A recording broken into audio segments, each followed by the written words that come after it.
Hello everyone, welcome back to the channel. Beautiful Julie from Dumpster Diving Decor and More had mentioned she would love to know how I dehydrate the herbs and how I store them. So for starters, these are not 100% done. I already started it because this is a very straightforward thing.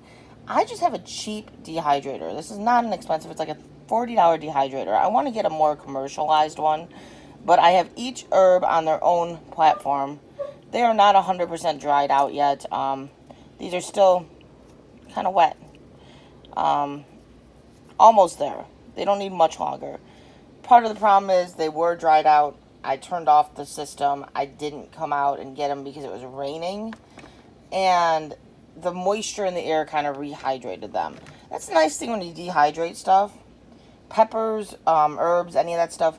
You can actually throw it in some water, or when you cook with it, it rehydrates. So you don't lose the fresh taste. You can also crumble these up and make them into herbs. Well, herbs. They're herbs already. Into seasonings. You can mix it into your own homemade seasonings, which is one of the things we do. Each one of the herbs, though, has their own tray. As you can see, they're just laid out with the stems. And I'll show you what I do once I get done with this. But once they dehydrate, I do take all the leaves off the stems when I store them. But I just dehydrate them with the stems because it's easier. It's faster. Like I said, this is just a cheap system. Sorry. We're in the garage. I tend to dehydrate most of my stuff in the garage because some of the stuff gets pretty powerful smelling. But this is just a Nesco. Cheap. It's like a $30, $40 unit. And I turn it on, let it dehydrate. Typically, herbs won't take that long because there's not a lot there.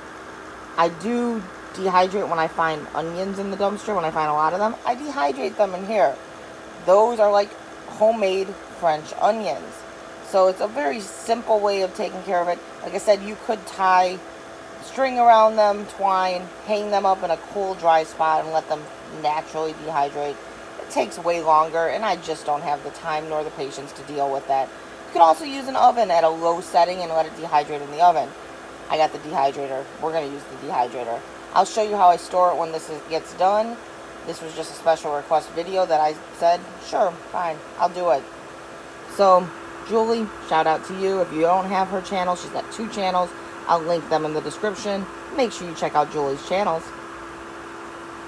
And we'll be back in a little bit when we're getting to the next step. Okay, so they've been on the dehydrator for probably about an hour. And until it's done, because you can hear how dry it is. All the leaves are dry. All I do, it's kind of hard to do this on the phone, is I store it in the ball canning jars. And I'm going to try to do this as easy as I can without, screwing that up. But you just take your leaves, and because they're dry, all you have to do basically is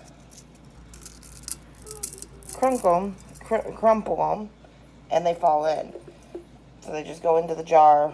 Sorry, it's kind of a pain to do this with one hand. They go into the jar like that. Like I said, you can rehydrate them as you need them by throwing them into dishes as they cook.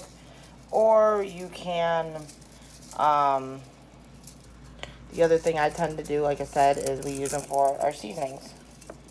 So you just add them as needed to seasonings. But that's all I do. That's how I store them. We utilize them fast enough to where we don't have to really worry about the freshness factor. We could freeze them if we wanted to, not dry.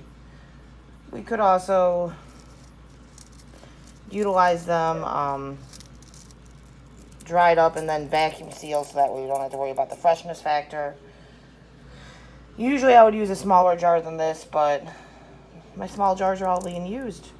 I only had one small jar and I already did the oregano. My diamond painting I'm currently working on. Yeah, Julie, I don't know how you did that Mickey one so fast because I've been working on this since Mother's Day. But it's a big one. It's a big one. That was my Mother's Day gift for my kids.